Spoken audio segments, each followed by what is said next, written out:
Welcome to the final episode of the I'm Falling For You mini-series. This is it. Today, we'll cover my drop. Well, this is a serious simulation job since it involves my momentum exerted on a part as a function of time.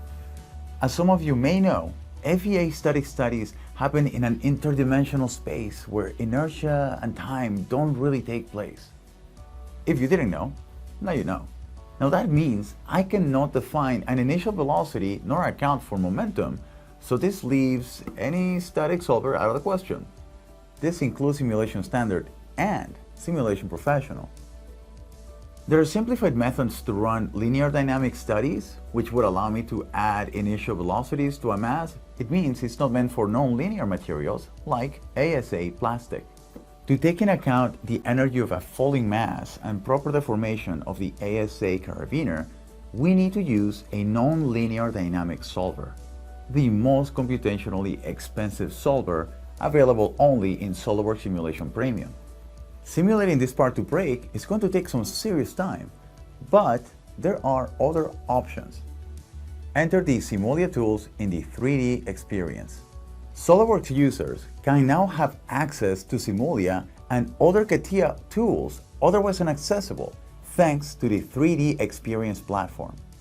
The well-known ABAQUS solver is within reach, also giving access to cloud computing for those overly complex or high-contact nonlinear dynamic studies, just like this one. So what am I doing?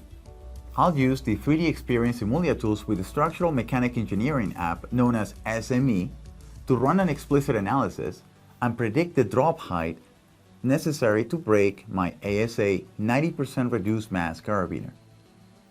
Then I'll use this little doodad to ensure I drop the predicted distance from simulation on the real-life carabiner. It's no surgical precision equipment, but neither is climbing, so we'll call it good. How it works. Loop 1 for the carabiner, loop 2 for the doodad latch, the latch release, loop 3 for the doodad bolt with a measured length of webbing, loop 4 to me.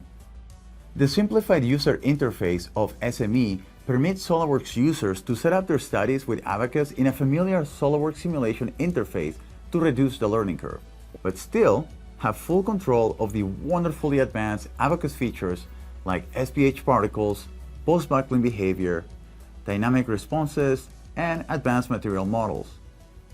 If you're interested in getting access to these tools, please contact us about the Simulia roles in the 3D experience platform. Mass scaling, available with the explicit solver, can reduce computational time exponentially if used correctly. The best part is, if needed, you can use cloud computing to allocate more cores than your hardware permits to speed up the crunch time. This allowed me to test different scenarios in about 10 minutes each to give me this. The study has about 43,000 quadratic tetrahedrons and 27 quad elements for the dummy mass. Wait, quad elements?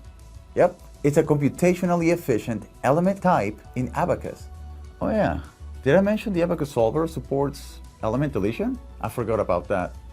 Well, overall my study shows me that if I drop 12 inches, this carabiner is gonna croak. It's time for the control test. I'll admit, it's not the most glamorous way to set up a test, but I've done worse. Right, kids? Safety first.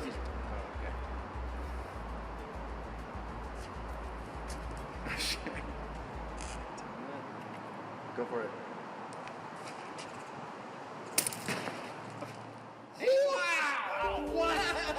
Obviously, you can tell I was not the happiest about the carabiner surviving the test. I wanted to see failure. Engineering, you know. Did it break? No, I'm hanging! In hindsight, I should not have used a dynamic rope since its whole purpose is to dampen energy, but that's all I had at the time. I tried dropping another time. Jeez! Well. It held. And I'll be honest with you, I could have spent more time calibrating that material in SME, but I don't have an Instron lab accessible, nor the patience really. But overall, we've proven topology studies created a legitimately reliable plastic carabiner. I think we have proven topology results can be trusted. Honestly, after testing it firsthand, I can say I'll have the confidence in future results. And after watching this video, I hope you will too. Now don't forget to subscribe in case I decide to take a lead climbing drop on this carabiner one of these days. Thanks for watching. This has been Eric Vega.